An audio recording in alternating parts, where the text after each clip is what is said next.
Assalamualaikum warahmatullahi wabarakatuh. Saya Rati Amelia Agustin dengan NIM 12120200210. Saya dari jurusan PI 4F. Saya di sini akan menjelaskan sejarah perkembangan ilmu. Yang pertama, saya akan menjelaskan landasan ilmu pada zaman Yunani. Nah, secara etimologis, kata filsafat dari kata Yunani philosophia yang berasal dari kata kerja philosophein yang berarti mencintai kebijaksanaan. Nah, kata filsafat juga berasal dari kata Yunani yaitu filosofis yang berasal dari kata kerja philein yang berarti mencintai atau philia yang berarti cinta dan sophia yang berarti kearifan. Nah, jadi dari kata tersebut lahirlah kata Inggris yaitu filosofi yang biasa diterjemahkan cinta kearifan. Dalam sejarah filsafat Yunani pada umumnya berkembang seperti dasar sejarah filsafat Barat karena dunia Barat, Eropa Barat adalah alam pikirannya berpangkal kepada pemikiran Yunani. Pada masa itu ada keterangan-keterangan tentang terjadinya alam semesta serta dengan penghuninya. Akan tetapi keterangan ini berdasarkan kepercayaan. Nah, ahli-ahli tidak puas akan keterangan itu lalu mencoba mencari keterangan melalui budinya. Mereka menanyakan dan mencari jawaban apakah sebetulnya alam itu, apakah intisarinya, mungkin yang beraneka warna yang ada dalam alam ini dapat dipulangkan kepada yang satu. Mereka mencari inti alam dengan istilah mereka. Mereka mencari arse alam atau arse dalam bahasa Yunani yang berarti mula atau asal. Selanjutnya, ada terdapat 3 faktor yang menjadikan filsafat Yunani ini lahir. Yang pertama, bangsa Yunani yang kaya akan mitos atau bisa disebut dongeng juga ya, di mana mitos dianggap sebagai awal dari upaya orang untuk mengetahui atau mengerti. Nah, mitos-mitos tersebut kemudian disusun secara sistematis yang untuk sementara kelihatan rasional sehingga muncul mitos selektif dan rasional seperti syair karya Homerus, Orpheus, dan lain-lainnya. Yang kedua, ada karya sastra Yunani yang dapat dianggap sebagai pendorong kelahiran filsafat Yunani. Karya Homerus mempunyai kedudukan yang sangat penting untuk pedoman hidup orang-orang Yunani yang di dalamnya mengandung nilai-nilai edukatif. Nah, yang terakhir, yang ketiga itu pengaruh ilmu-ilmu pengetahuan yang berasal dari Babilonia atau Mesir di lembah Sungai Nil. Kemudian, berkat kemampuan dan kecakapannya ilmu-ilmu tersebut dikembangkan sehingga mereka mempelajarinya tidak didasarkan pada aspek praktis saja, tetapi juga pada aspek teoritis kreatif. Nah, dengan adanya ketiga faktor tersebut, kedudukan mitos digeser oleh logos akal, sehingga setelah pergeseran tersebut, filsafat lahir. Lalu selanjutnya saya akan menjelaskan tentang sejarah perkembangan ilmu dalam Islam. Periodisasi sejarah dalam peradaban Islam secara garis besar terbagi 3 bagian, yaitu fase klasik dimulai tahun 650 sampai 1250 Masehi, fase pertengahan pada tahun 1250 sampai 1800 Masehi, dan fase modern dimulai dari 1800 sampai sekarang. Yang pertama itu ada masa Khulafaur Rasyidin. Nah, dalam periode ini perkembangan ilmu pengetahuan Islam lebih cenderung ke arah ilmu-ilmu syariat seperti ulum nakliyah, ulum syariah dibanding ilmu-ilmu logika yaitu ulum aqliyah. Nah, ilmu syariat yang bertumpu pada sumber primer Islam, Al-Quran dan hadis mampu menjawab permasalahan-masalahan seputar ibadah pasca sepeninggal Rasulullah Shallallahu Alaihi Wasallam, termasuk juga munculnya ilmu qiraat yang erat kaitannya dengan cara membaca dan memahami kandungan Al-Quran. Dalam rangka penyebaran ilmu qiraat ini, Khalifah Umar mengirim beberapa delegasi untuk menyebarkan bacaan yang benar, antara lainnya ada Mu'adz bin Jabal ke Palestina, Ubadah ibnu Samit ke kota Hims, Abu Darda ke Damaskus, sementara Ubay ibnu Ka'ab dan Abu Ayyub tetap di Madinah. Nah, tokoh-tokoh besar di atas di samping memiliki keahlian di bidang ilmu Al-Quran, mereka juga ahli di bidang fikih ulung pada masanya. Sebab ilmu fikih merupakan suatu ilmu yang mengupas tentang permasalahan sehari-hari yang bersumber utama dari Al-Quran dan hadis. Makanya tidak heran ketika para ahli Al-Quran tersebut juga ahli dalam ilmu fikih. Seperti halnya juga sahabat-sahabat lainnya yang ahli Al-Quran juga ahli dalam fikih, yaitu Umar ibn Khattab, Ali bin Abi Thalib, Zaid ibn Sabit, Abdullah ibnu Abbas, Abdullah ibnu Mas'ud, Anas ibnu Malik, Mu'aj ibnu Jabal, dan Abdullah ibnu Amr ibnu As. Yang kedua ada masa Umayyah. Sebutan Daulah Umayyah berasal dari nama Umayyah ibnu Abdi Syam ibnu Abdi Manaf, salah satu seorang pemimpin suku Quraisy pada zaman jahiliyah, atau bisa disebut juga pra Islam. Bani Umayyah baru masuk Islam setelah Rasulullah SAW berhasil menaklukkan kota Makkah atau disebut Fatu Makkah. Sepeninggalannya Rasulullah, Bani Umayyah bercita-cita ingin mengganti jabatan Rasulullah sebagai khalifah. Namun keinginan itu tidak mereka buka secara terang-terangan, lantaran khalifah yang ditunjuk langsung oleh masyarakat yaitu Abu Bakar dan kemudian digantikan oleh Umar ibnu Khattab. Setelah diangkatnya Utsman ibnu Affan sebagai khalifah, disinilah Bani Umayyah mulai menyebarkan misi-misinya untuk meletakkan dasar-dasar khilafah Umayyah.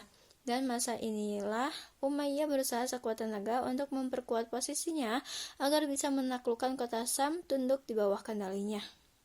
Lalu yang ketiga ada masa Abbasiyah. Nah, kemajuan ilmu pengetahuan pada masa ini disebabkan adanya gerakan terjemah besar-besaran terhadap naskah-naskah asing ke dalam bahasa Arab, terutama naskah-naskah Yunani. Meskipun gerakan terjemah itu naskah-naskah asing sudah dimulai sejak masa Umayyah, namun puncak keemasan ada pada masa Abbasiyah. Upaya penerjemahan yang dilakukan Abbasiyah tidak hanya bersumber dari naskah Yunani saja, melainkan dari sumber lainnya juga seperti bahasa Persia ke dalam bahasa Arab. Para penerjemah juga bukan hanya dari kalangan muslim saja, namun banyak juga ya yang ditemukan penerjemah-penerjemah atau mutarjim Nasrani Syria dan Majusi Persia. Kemajuan ilmu pada masa Abbasiyah yang paling menonjol dibanding masa Umayyah yaitu adanya perpustakaan dan observatorium Baitul Hikmah. Tempat ini berfungsi sebagai perpustakaan sekaligus tempat pusat perkembangan ilmu pengetahuan. Institusi ini merupakan lanjutan dari institusi di masa Imperium Sasania Persia yang bernama Jundisafur Academy. Namun bedanya, institusi ini pada masa Harun al-Rasyid dirubah menjadi Hijana al-Hikmah atau pusat filsafat. Nah, di masa Harun al-Rasyid diperluas objek penggunaannya pada semua ilmu pengetahuan. Pada zaman ini juga, masa ini, perkembangan madhab-madhab Islam juga sangat banyak bermunculan. Lalu ada periode modernnya atau masa modern. Secara umum dimulai dari akhir abad ke-18 hingga saat ini. Tentu dalam perjalanan perkembangan ilmu pengetahuan di semua negeri memiliki corak dan pemahaman baru masing-masing. Seperti Indonesia, perkembangan pengetahuan Islam di negara ini tidak bisa lepas dari peran dua organisasi masyarakat besar, yaitu Muhammadiyah dan Nahdlatul Ulama. Muhammadiyah yang didirikan Muhammad Darwis atau kemudian dikenal dengan Kiai Haji Ahmad Dahlan, secara garis besar membawa misi ingin mengajak umat Islam Indonesia di samping belajar ilmu-ilmu agama juga mendalami ilmu-ilmu umum. Keinginan itu kemudian dijewantahkan dengan membangun lembaga-lembaga formal yang diajarkan dengan sistem dan model seperti sekolah pada zaman kolonialisme.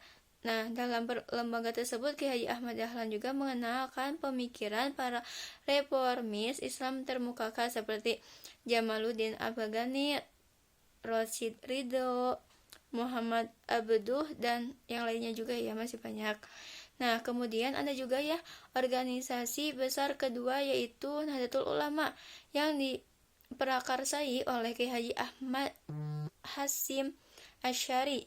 Secara umum, organisasi ini di dalam bidang pendidikan lebih memfokuskan pengajaran-pengajaran dengan sistem klasik, yaitu mengajarkan kitab-kitab kuning di lembaga non-formal atau lebih umumnya disebut pesantren. Lalu ada kemajuan ilmu zaman Renaissance dan modern. Michelet, sejarah terkenal, adalah orang pertama yang menggunakan istilah Renaissance. Para sejarawan biasanya menggunakan istilah ini untuk menunjuk berbagai periode kebangkitan intelektual, khususnya di Eropa dan lebih khusus lagi di Italia sepanjang abad ke-15 dan 16. Agak sulit ya untuk menentukan garis batas yang jelas antara abad pertengahan, zaman Renaissance, dan zaman modern, sementara orang menganggap bahwa zaman modern hanyalah perluasan dari zaman Renaissance. Nah, Renaissance adalah periode perkembangan peradaban yang terletak di ujung atau sesudah abad kegelapan sampai muncul abad modern. Renaissance merupakan era sejarah yang penuh dengan kemajuan dan perubahan yang mengandung arti bagi perkembangan ilmu. Ciri utama Renaissance yaitu humanisme, individualisme, sekulerisme, empirisme, dan rasionalisme. Sains berkembang karena semangat dan hasil empirisme, sementara Kristen semakin ditinggalkan karena semangat humanisme. Pengaruh ilmu pengetahuan Islam atas Eropa yang sudah berlangsung sejak abad ke-12 itu menimbulkan gerakan kebangkitan kembali atau disebut Renaissance. Pusaka Yunani di Eropa pada abad ke-14 Masehi. Berkembangnya pemikiran Yunani di Eropa kali ini adalah melalui terjemahan Arab yang dipelajari dan kemudian diterjemahkan kembali ke dalam bahasa Latin.